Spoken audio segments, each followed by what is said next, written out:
Hello ladies and gentlemen, reka nizere ko mumeze neza aho muri hose kandi nibyo muri gukora biri kubagendekera neza, nta kibazo na kimwe mufite. Ikindi nababwira kugeza amagingo yangaya nuko nitwa M Irene, ibyo nibyo bya mbere, kandi cyane kuri Instagram yanjye rwose tunganirize twibanire nta kibazo. Irene Murinda habe kuri Instagram. Guys, reka wenda banze nsubira inyuma gatoya kubera ko ntago nabaherukaga. Babwire ku nkuru zimwe na zimwe zimaze iminsi ziri kuri top muri weekend ishize. Ganiriye cyangwa se mwabonye inkuru zitandukanye zihura cyane nk'iya Jay Polly. Jay Polly akubise umugore akamukura amenyo. Ngiyo yaravuzwe cyane ariko ngo abasaza bari bakwikiye bamwe rwose ngo icupa ryinshi kubi. Akaza nindi ya DJ Pius wakoze igitaramo, album launch yagenze neza yaba i Kigali ndetse Musanze ho byari cyane. I Kigali ntavuga ko watabonye abantu benshi cyane bari baraho ngaho babaye.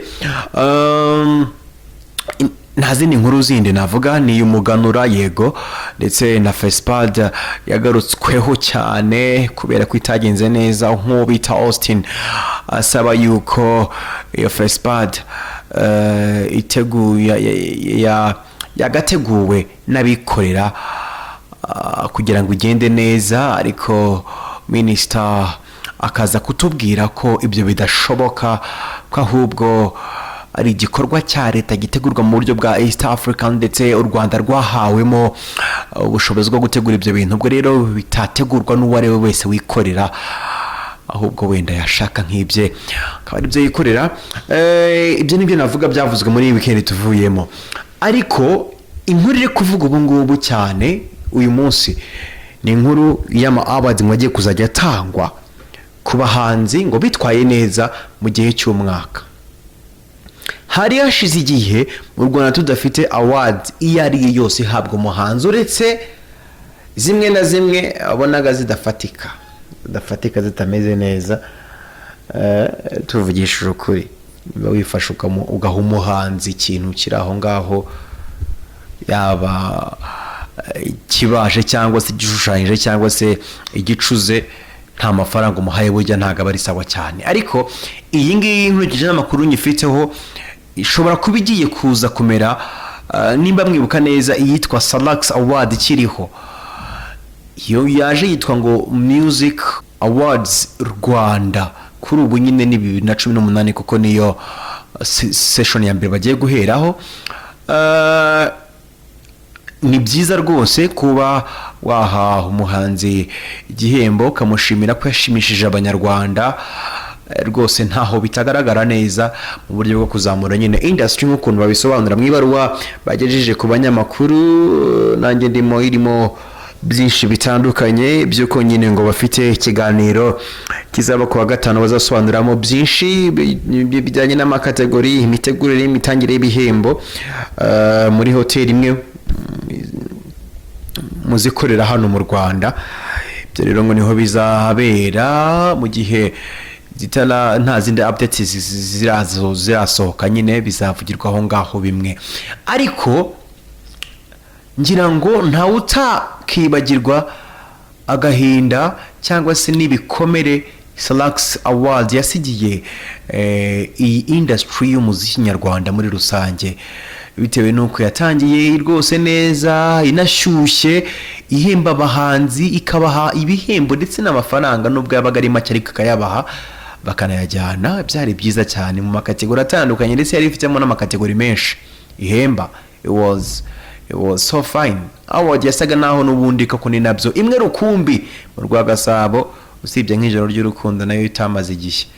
Ariko Salax wabonaga ko ariyo rwose wavuga ko ifite ireme muri rusange, ariko yaje kurangira nabi ku buryo rwose yateye abantu kwibaza byinshi. Yaje kurangira aho umuhanzi bamwemereraga amafaranga ntibayamuhe, ibyo ngibyo bikazamo ubwambuzi, biza kurangira nanone bamuha ikintu nanone kibaje cyangwa se gicuze gusa ngo ni award, akagenda akagitereka mu rugo bikarangiriraho. barije barabibitse, ba Manimarite barabibitse, ba Kitoko ni benshi babibitse, ariko n'abahawe amafaranga ntago wabyirengagiza. Gusa nimba rero iyi ngiyi yitwa Music Awards Rwanda igiye kuza nize imeze nk'impozamarira, ihanagura icyasha cyasizwe na Salax Awards, kubera ko frankly speaking ni ukuvuga ngo ibi ngibi ntago ari urukundo, si n'impuhwe navuga aba bantu baba baje kugirira abahanzi, oya, kubera ko nabo baba bishyuje ibyo bitaramo byabo byo gutanga ama awards. Simpamya ko bazinjira ubuntu, abantu binjira ubuntu muri Serena baje kureba ama awards. Ikindi abari platform igiye gusabirwa abaterankunga bakaza bakayishuramo amafaranga kugira ngo muhimba abahanzi nabo bakamamaza. So bivuze ko ari igikorwa cyinjiza amafaranga. Ni byiza ko ayo mafaranga muyafata rero mukaba mwayaha abahanzi rwose mu buryo buri professional, butari uko bwo kubasigaramo amadeni, ntimuzayabahe nkuko ababibanje babikoze, urumva, bitari bya bindi byo kwifata mugaterura uruntu rubaje ruraho mwacurishije muri forme mushaka mwitemo, mutangishije inama umuhanzi kuko nimba muzi n'icyo ashaka aho azagitereka, mukayitura mukakimuhereza gusa akatahiraho. Ibyo ngibyo byo nizere ko atari ko bizagenda. Rero ngayo nguko ibindi kuri ino awards tuzabigarukaho mu ma updates, nkuko n'ubundi bavuze ko bazabisobanura rwose ejo bundi, biraba amahire ntibibe nyine nk'ibyo navuze haruguru. Yego, ubundi rwose mukomeze mubane natwe, mukore subscribe kenshi cyane kugira ngo ubone n'ubundi updates za buri munsi ku nkuru n'ubundi zitandukanye z'imyidagaduro. Mukomeze kugira ibihe byiza, njyewe ndabakunda cyane rwose. Imana ibarinde. Shalom, bye.